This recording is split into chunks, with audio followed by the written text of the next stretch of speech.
ఆ రోజు మీరు నమ్ముతారని మేము పైనుంచి చూస్తున్నాం. నోవాటెల్ హోటల్లో మీలా వేరే జనసేన కదా అక్కడ కొన్ని వందల వేల మంది 24 hours కాంగ్రెస్ రాశారు.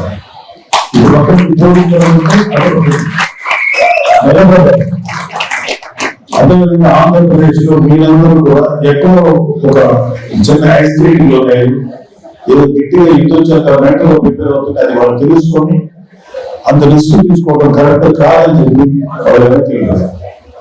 మీరు ఏం చేస్తారు? మా అయితే లోపల వేస్తారు అంతే కదా. నిన్న ఎవరితో చెప్పాక చాలా మంది చెప్పింది ఏంటంటే కేసులు పెడుతున్నారు, మమ్మల్ని ఇబ్బంది పెడుతున్నారు. దయచేసి జగన్మోహన్ రెడ్డి లాగా, ప్రసన్న కుమార్ రెడ్డి లాగా, గోవర్ధన్ రెడ్డి లాగా స్కామ్ చేసి మీరు కేసులు పెట్టారు. ప్రజా సంస్థల మీద పోరాటం వల్ల మీరు కేసులు అంటే దాని అర్థం ఏంటంటే మీరు జీవితంలో ఎదుగుతున్నారని అర్థం.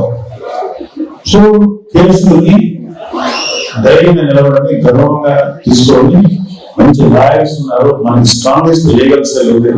నిన్న రాజేష్ వచ్చాడు, ఓన్లీ రాజేష్ వీళ్ళందరూ కూడా చాలా సపోర్ట్ గా నిలబడ్డారు.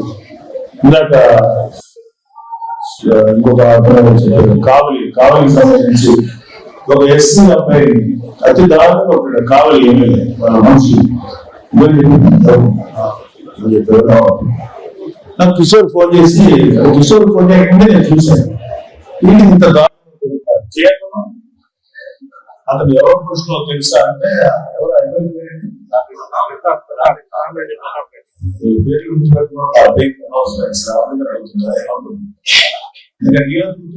వల్ల జనరల్ మన భారతదేశాన్ని స్వాతంత్రం తెచ్చిన వాళ్ళు లేకపోతే మనం పరిపాలించిన గుర్తుపెట్టుకోవాలి.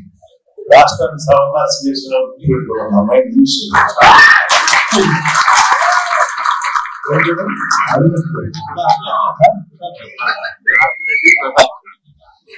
అతనిలోనే రెండు ఉన్నాయి, రామరెడ్డి గారు, ప్రతాప్ రెడ్డి గారు. కుర్రోడు ఆయన ఎవరో మాకు తెలియదు.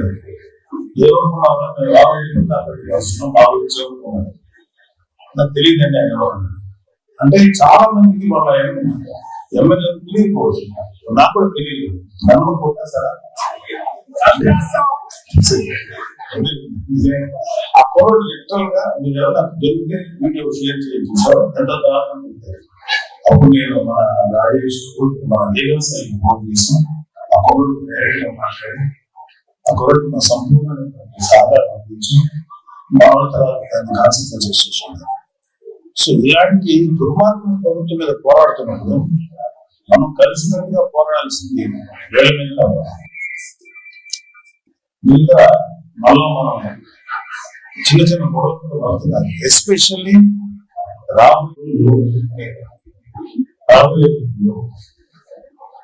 మనం యుద్ధం చేయాల్సింది మామూలు అవుతుంది. కాబట్టి మన ఎనర్జీస్ అన్ని పోగు చేసుకోవాలి.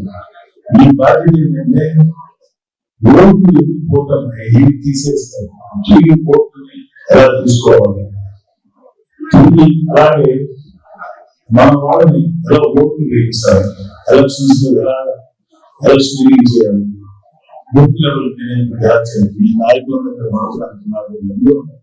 రాజేష్ రెడ్డి లాయర్లు ఉన్నారు, వాళ్ళ సలహాలు తీసుకోవాలి.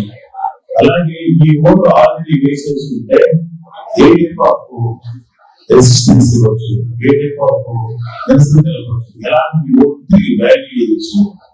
అలాగే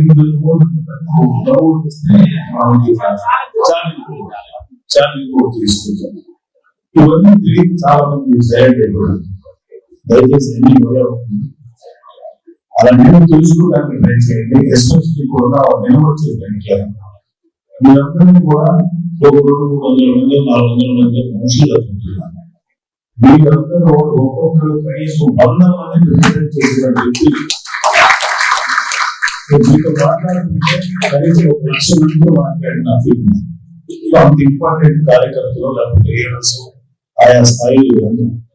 సో మీరు గట్టిగా చేయండి. మన వాళ్ళకి ఎల్ఐటింగ్ చేయండి. ఎలాగా మన ఊరికి ఎలా తోపించుకోవాలి, ఎలా చేసుకోవాలి. అలాగే